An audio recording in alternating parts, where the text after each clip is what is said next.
आपण पाहत आहात शिवभीमक्रांती महाराष्ट्र न्यूज चॅनल। सुरुवातीलाच असं म्हणूयात जे परमपूज्य बाबासाहेबांनी सांगितलं होतं, शिका, संघटित व्हा आणि संघर्ष करा।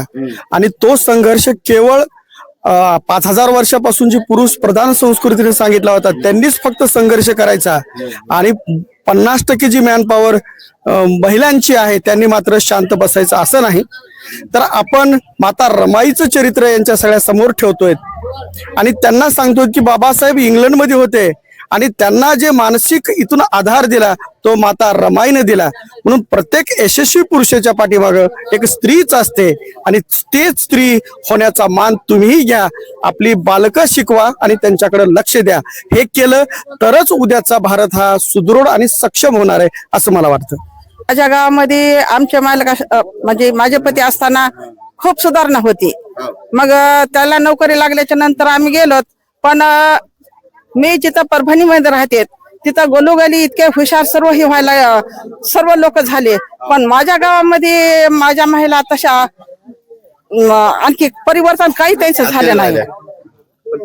प्रयत्न चालू आहेत समजा, तर परिवर्तन काही त्यांचं झालं नाही। म्हणून मी इथं 3 वर्षापासून बुद्ध आणि त्यांचा धम्म हा ग्रंथ वाचित आहे आणि दररोज महिला मुलं ही वंदना घेतात आणि विहारामध्ये वंदना घेतात।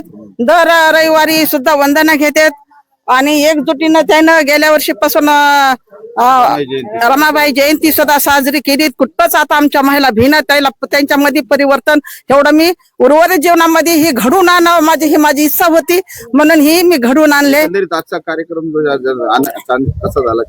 छान, ही कार्यक्रम खूप छान झाला।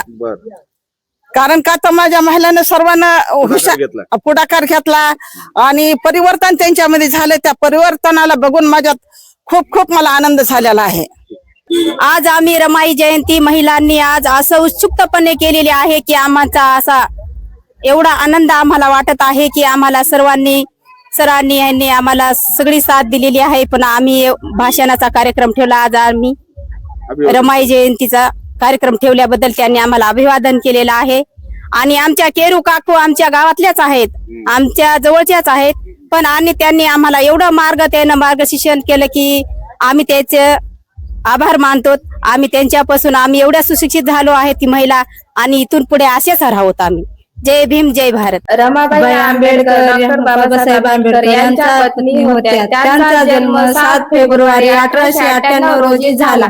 त्यांना रमाई किंवा माता रमाई म्हणून ओळखलं जातं। त्या एका गरीब कुटुंबात त्यांच्या बाबासाहेबांची लग्न केले तेव्हा 9 वर्षाच्या होत्या। रमाबाई डॉक्टर बाबासाहेब आंबेडकर नेहमी समाज आणि शिक्षण कार्यात मदत करीत होत्या। माझ्या भीमाची सावली दीनदलितांची आई, अशी भाग्यशाली त्यागमूर्ती माझी आई माता रमाई।